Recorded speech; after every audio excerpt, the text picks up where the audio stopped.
Mic ಇದ್ದೆ mic ತಗೊಂಡು ಮಾತಾಡಪ್ಪ. ನೂರು ಸಿದ್ದರಾಮಯ್ಯ ಬಂದ್ರು ಕುಮಾರಸ್ವಾಮಿನ ಒಂದು ನಿಮಿಷ ನೀರಾವರಿಗೆ ಸಂಬಂಧಪಟ್ಟ ಕುಮಾರಸ್ವಾಮಿಗೆ 100 ಸಿದ್ದರಾಮಯ್ಯ ಅಲ್ಲ, ಪೊಲೀಸ್ನವರು ಅರೆಸ್ಟ್ ಮಾಡೋದಯ್ಯ, ನಾನಲ್ಲ. ಒಬ್ಬ ಪೊಲೀಸ್ ಕಾನ್ಸ್ಟೇಬಲ್ ಸಾಕು ಅರೆಸ್ಟ್ ಮಾಡ್ತಾರ ಅಲ್ವಾ? 100 ಸಿದ್ದರಾಮಯ್ಯ ಬಂದ್ರು ಅರೆಸ್ಟ್ ಮಾಡಕ್ಕಾಗಲ್ಲ. ನಾನು ಅರೆಸ್ಟ್ ಮಾಡ್ತೀನಾ? ನಾನು ಅರೆಸ್ಟ್ ಮಾಡಲ್ಲ, ಪೊಲೀಸ್ನವ್ರು ಮಾಡೋದು. ಸರ್, ಈಗ ಮೂಡಾ ಪ್ರಕರಣ ಸಿದ್ದರಾಮಯ್ಯ ಅವರು ಹೆದರಿದ್ದಾರೆ, ನಾನು ಹೆದರಿಲ್ಲ ಅಂತ ಹೇಳಿದ್ದಾರೆ ಸರ್. ಮೂಡಾ ಪ್ರಕರಣದಲ್ಲಿ ಎದುರ್ಕೊಂಡಿರೋದ್ರಿಂದಲೇ ಇವತ್ತು ಪ್ರೆಸ್ ಮೀಟ್ ಮಾಡಿರೋದು. ಅವರು ಎದುರ್ಕಳದೆ ಹೋಗಿದ್ರೆ ಪ್ರೆಸ್ ಮೀಟ್ ಮಾಡ್ತಿರ್ಲಿಲ್ಲ. ಎಲ್ಲಿ ಸ್ಯಾಂಕ್ಷನ್ ಕೊಟ್ಬಿಟ್ಟರು ಅಂತೇಳಿ ಪ್ರೆಸ್ ಮೀಟಿಂಗ್ ಮಾಡಿದ್ರು. ಸರ್, ಲೇಔಟ್ ನಿರ್ಮಾಣದ ಆದ ನಂತರ, ಮೊದಲಿನ ಮುಂಚಿನ ಅಂದ್ರೆ ಲೇಔಟ್ ನಿರ್ಮಾಣ ಆದ ನಂತರ ಕೃಷಿ ಭೂಮಿ ಅಂತೇಳಿ ಖರೀದಿ ಮಾಡಿದ್ದಾರೆ ನಿಮ್ ಪತ್ನಿಯವ್ರ ಸಹೋದರ ಅಂತ ಹೇಳ್ತಾ ಇದ್ದಾರೆ. ನೋಡು, ಈಗ ಕಮಿಷನ್ ಮಾಡಿದ್ದೀನಿ ನಾನು. ಕಮಿಷನ್ ಎಂಕ್ವೈರಿ ಮಾಡಿ ಸತ್ಯ ಗೊತ್ತಾಗುತ್ತಲ್ವಾ? ಕಮಿಷನ್ ಕೆಲಸ ಏನು? Facts finding. ಫ್ಯಾಕ್ಟ್ಸ್ ಎಲ್ಲ ನೋಡ್ಲಿ ಅವರು. ಕುಮಾರಸ್ವಾಮಿ ಹೇಳದೆ ಸತ್ಯನಾ? ಕುಮಾರಸ್ವಾಮಿ ಯಾವಾಗಲೂ ಹಿಟ್ ಅಂಡ್ ರನ್ ಕೇಸ್ ಅವರು.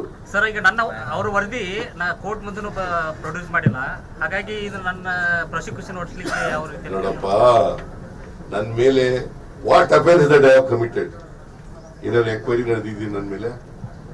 ಒಂದು ರಿಪೋರ್ಟ್ ಇದೆಯಾ? ಅಥವಾ ನಾನು ಆದೇಶ ಮಾಡಿರತಕ್ಕಂಥದ್ದು ಇದೆಯಾ? ಲೆಟರ್ ಬರ್ದಿರೋದಿದೆಯಾ? ಏನೂ ಇಲ್ಲ. ಏನಾದ್ರು ಇದೆಯೇನ್ರಿ? ನೀವ್ ಹೇಳಿಯಪ್ಪ ನೋಡೋಣ, ಯಾವ್ದಾದ್ರು ತೋರಿಸಿ.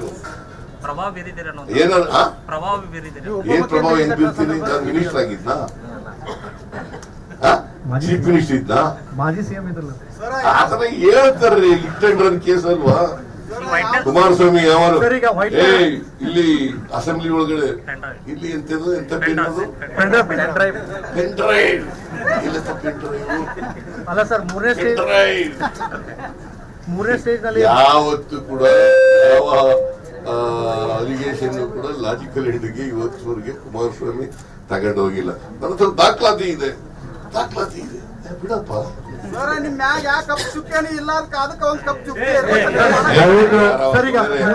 ಇಲ್ಲ. ಇಲ್ಲಿ ಪತ್ರಕರ್ತರು ದಯವಿಟ್ಟು ಅವ್ರು ಮಾತ್ರ. ಸರ್, ಮೂರನೇ ಸ್ಟೇಜ್ ಅಲ್ಲಿ ನಿವೇಶನ ಕರೆದರೆ ಅದಕ್ಕೆ ವೈಟರ್ ಕೂಡ ಹಚ್ಚಿದ್ದಾರೆ ಅಂತ ಹೇಳಿದ್ದಾರೆ.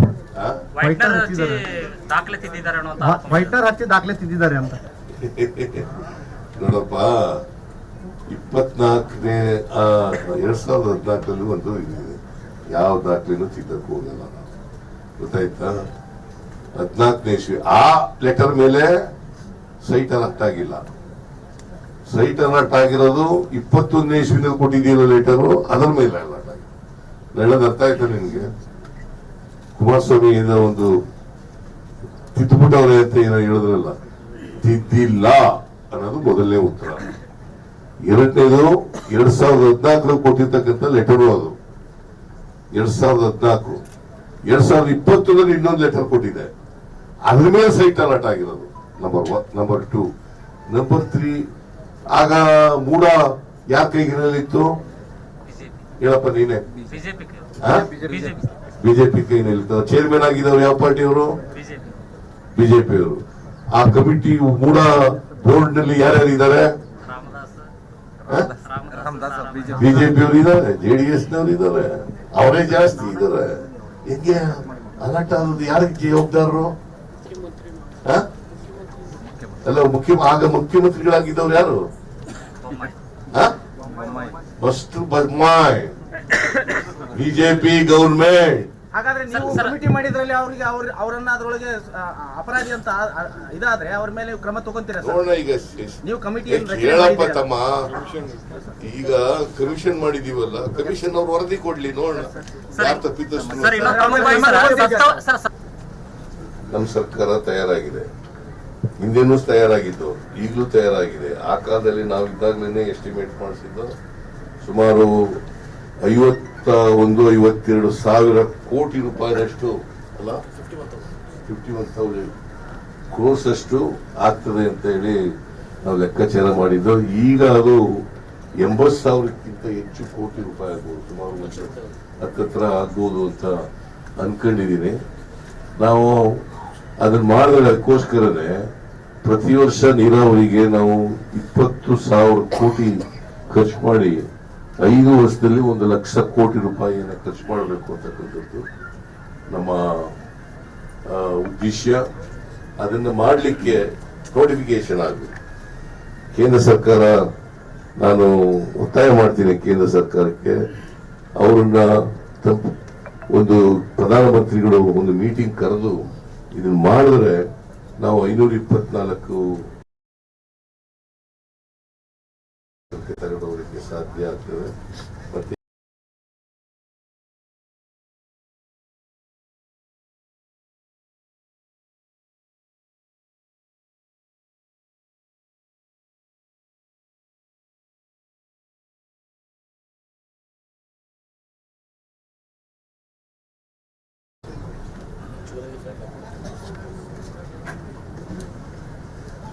ನಾವು 130 TMC ನೀರು ಬಳಕೆ ಆಗ್ತದೆ. ಆಲ್ಮಟ್ಟಿ ಜಲಾಶಯದಿಂದ ಸುಮಾರು 5,94,00,000 ಹೆಕ್ಟೇರ್ ಅಂದ್ರೆ 14,06,8,00,000 ಎಕರೆ, ಅಷ್ಟು ಎಕರೆಯಷ್ಟು ನೀರಾವರಿಗೆ ನೀರು ಸಿಗ್ತದೆ. ಸೊ ಈಗಾಗಲೇ ನಾವು 16,47,000 ಕೃಷ್ಣ ಮಾಲ್ದಂಡೆ ಯೋಜನೆ 1-2 ಪ್ರಕಾರ, ತೀರ್ಪಿನ UKP 1-2 ಪ್ರಕಾರ 173 TMC ನೀರು ಅದನ್ನು ಬಳಸ್ಕೊಂಡು 16,47,000 ಹೆಕ್ಟೇರ್ ಆಗ್ತದೆ. ಅದನ್ನ 524 ಮೀಟರ್ ಏರಿಸಿದ್ರೆ ಮತ್ತೆ 14,06,8,00,000 ಎಕರೆ ಆಗ್ತದೆ. ಸೊ ಇದಕ್ಕೆ ನಾವು ಒತ್ತಾಯ ಮಾಡ್ತಾ ಇದ್ದೀವಿ. ಕೇಂದ್ರ ಸರ್ಕಾರ ನೋಟಿಫಿಕೇಶನ್ ಮಾಡಬೇಕು ಅಂತೇಳಿ ಒತ್ತಾಯ ಮಾಡ್ತೀವಿ. ಸೊ ಇದು ಇವತ್ತು ನಾವು ಬಹಳ ಸಂತೋಷದಿಂದ ಇವತ್ತು ನಾನು, DK ಶಿವಕುಮಾರ್ ಅವರು, ನಮ್ಮ ಎಲ್ಲ ಶಿವಾನಂದ್ ಅವರು, MB ಪಾಟೀಲ್ ಅವರು, ತಿಮ್ಮಾಪುರ್ ಅವರು, ನಮ್ಮ ಎಲ್ಲ MLAಗಳು ಕೂಡ ಎಲ್ಲರೂ ಸೇರಿ ಗಂಗಾ ಪೂಜೆಯನ್ನ ನೆರವೇರಿಸಿದ್ದೀವಿ. ಅದು ಪ್ರತಿ ವರ್ಷನೂ ಕೂಡ ತುಂಬಲಿ ಅಂತೇಳಿ ನಾನು ಪ್ರಾರ್ಥನೆಯನ್ನ ಮಾಡ್ತೇನೆ. ಆಮೇಲೆ ಬೆಂಗಳೂರಿನಲ್ಲಿ ಜನಪ್ರತಿನಿಧಿಗಳು ಬಾಗಲಕೋಟೆ,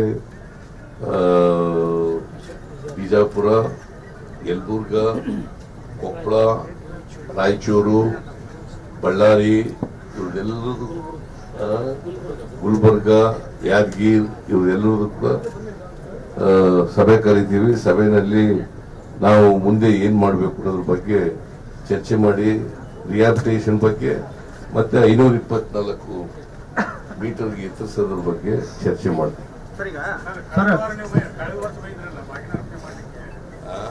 ಕಳೆದ ವರ್ಷ ಬಾಗಿನಾರ್ಪಣೆ ಮಾಡ್ಲಿಕ್ಕೆ ಬಂದಾಗ ಸರ್ವೋಚ್ಚ ನ್ಯಾಯಾಲಯದಲ್ಲಿ ಕೇಳಿಸಲ್ಲ, ಮೈಕ್ ಕೊಡ್ರಿ ಅವ್ರಿಗೆ.